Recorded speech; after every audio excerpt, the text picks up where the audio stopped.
Hello friends. Today we're going to talk about the weekly home blessing hour. Hello, I'm FlyLady Kat and I'm here today to give you peace in your life, control in your home, and to learn how to finally love yourself. If you haven't already, please subscribe to my channel and hit the notification bell. Feel free to share these videos with friends who might need some help. Okay, let's talk about the weekly home blessing hour.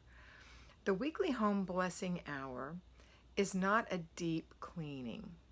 It is a light cleaning. It is a surface cleaning, but it is enough right now while you're trying to declutter your home.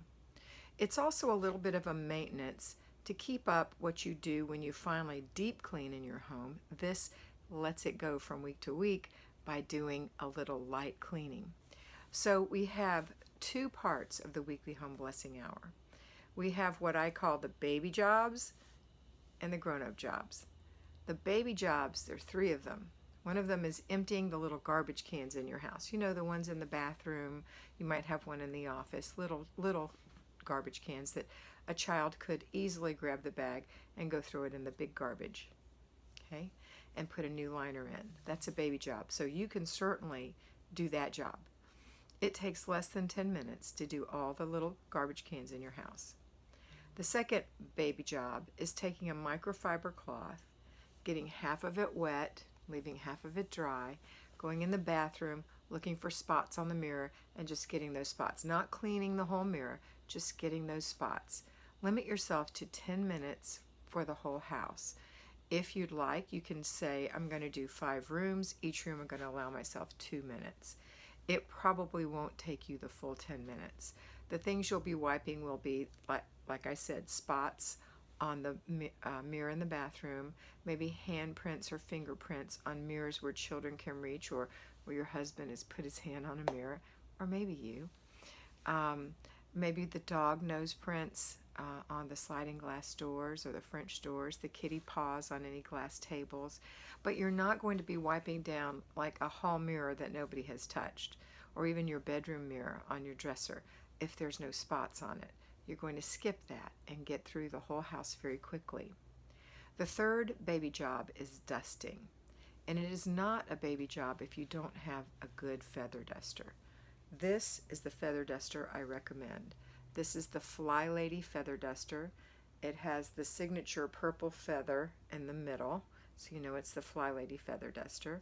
But if you look at it, you can see that it's very fluffy and very forgiving. So if you were to be dusting some little ornaments, let's say on a desk, it would easily, let's go to the edges, it would easily get into all the little spots without knocking things over.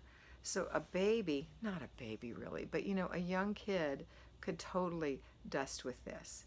You can totally dust with this. If you don't have this feather duster, I highly recommend that you go to FlyLady.net and look under the tools section and order yourself a FlyLady duster.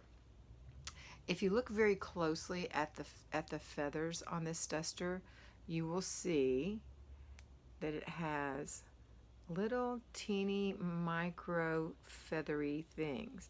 They're super fluffy and soft, and they pick up all the dust. This isn't just a firm, like some that you see might not even have this fluff down here. They'll just be stiff little feathers. Those will just be stirring the dust around. This grabs the dust, grabs it, and it stays in until you take it outside and give it a good shake. Okay? That's the feather duster. I'm 5'7". This handle allows me to touch an 8-foot ceiling. Actually, I'm sitting down and I can touch an 8-foot ceiling. I mean, it's pretty long. So if you're short, you might not be able to touch an 8-foot ceiling, but I believe this is might be a 7-foot ceiling in here. But anyway, I can touch pretty high with this. So you'll be able to do some higher areas that you haven't been able to get to. Maybe the top of your refrigerator without climbing on a ladder, or some higher cabinets and bookshelves that you want to get into. So this is what I recommend, this beautiful FlyLady feather duster. That is a 10-minute job. Again, go to 5 rooms, do 2 minutes a room, and just start dusting in there. You'll be shocked at how fast you can go through that. So those are the 3 baby jobs. The 3 jobs that are not so baby jobs the other 3 jobs are stripping your bed and washing the sheets and drying them and putting them back on the bed. I never recommend that you wash your sheets and put another set on your bed, and then when these are dry you have to fold them and put them away. It's a huge waste of energy, and we want to conserve energy and conserve time, because our priority isn't, believe it or not, cleaning your house. Your priority is your life, your home, your family, but not cleaning. Okay, so this is a real quickie that's going to make a huge difference in your life. And when you wash your sheets and you let your bed air out for the day, and then you put the sheets back on the bed, when you get in that night, you have sweet sheets that have very few wrinkles because you put them right on the bed, and you know they're fresh out of the dryer, so they smell good. Okay, so that's my recommendation. Don't waste time folding sheets.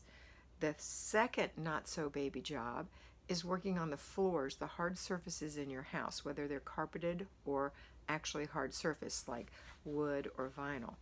Not the kitchen and the bathrooms. We're talking about the other floors in your house. So you want to spend 10 minutes cleaning those with a really lightweight vacuum cleaner. The one that I recommend is a Bissell. It comes in lots of different colors. It costs $29.99 on Amazon. I do not have an affiliation. But I do recommend it, or something like that. You might have a Dyson that has a real lightweight little thing. The thing that I want you to avoid is a big heavy vacuum that has beater bar adjustments and all those fancy things that are great for deep cleaning, but we aren't deep cleaning. We're getting a real quickie. So I want you to pick 5 rooms and vacuum for 2 minutes, getting the traffic areas. So I'm going to stop here. If you have a pet, this is not what we're cleaning right now. We're cleaning after people. If you have a pet that sheds and you need to vacuum every day for that pet, that's a whole nother job. This is about people. So the pet hair tends to go to the sides, it tends to float toward the walls. And so when you're, especially on hard surface floors, so when you're cleaning for that, you're going to go around the edges. Maybe you don't have to do it every day, maybe once every 3 or 4 days, but it's not what we're doing today. Today we're doing people, traffic patterns. Okay, so if you're going to vacuum, you're going to vacuum the middle of the room, the middles, not the edges. And you're going to spend 2 minutes in each room. Pick 5 rooms. I'll suggest your bedroom, the hallway, maybe one guest room or child's room, the living room, dining room, and one other little area, maybe the foyer. Pick 5 areas, spend 2 minutes in each area. When that 2 minutes is up, stop and go to the next room. It won't be perfect, but it'll look a whole lot better. And then the last not so baby job is the kitchen and bathrooms. Again, I have a recommendation. I do not have an affiliation. It is an O-Cedar spray mop with a microfiber head. The microfiber head is red, white, and gray stripes. It's $19.99. It's got an empty canister that you fill with water and 1 cap full of cleaner. I use Mrs. Meyer's all-purpose cleaner, 1 cap full, and that lasts for a while because you're just mopping the kitchen for 3 minutes. So you're not giving the kitchen a thorough mopping either.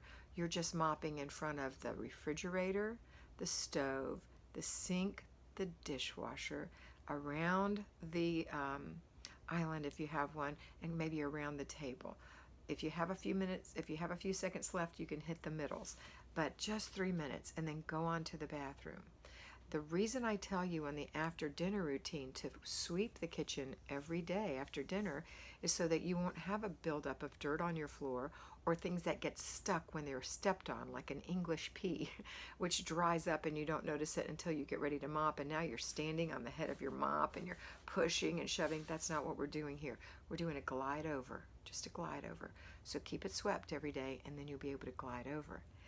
This particular tool has a flippable head, so you can clean the kitchen on this side and then flip it over and go into your bathrooms and clean your bathrooms on this side.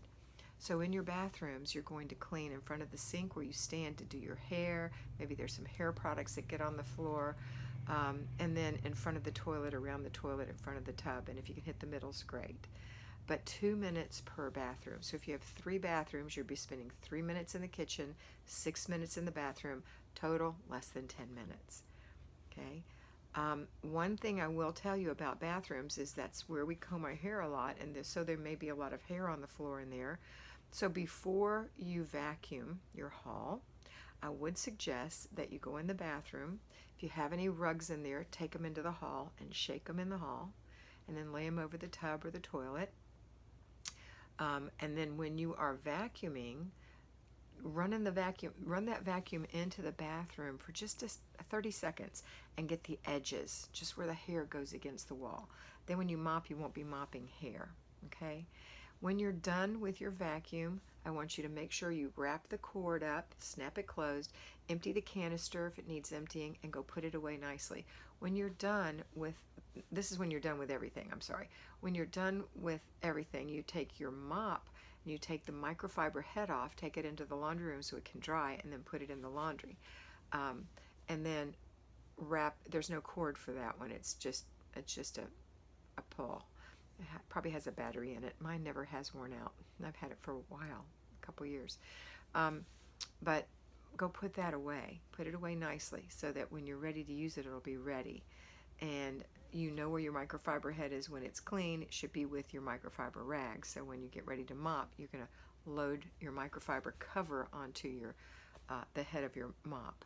But when you're done with that, you are done. And that's such a light little a light little mopping that it dries really quick.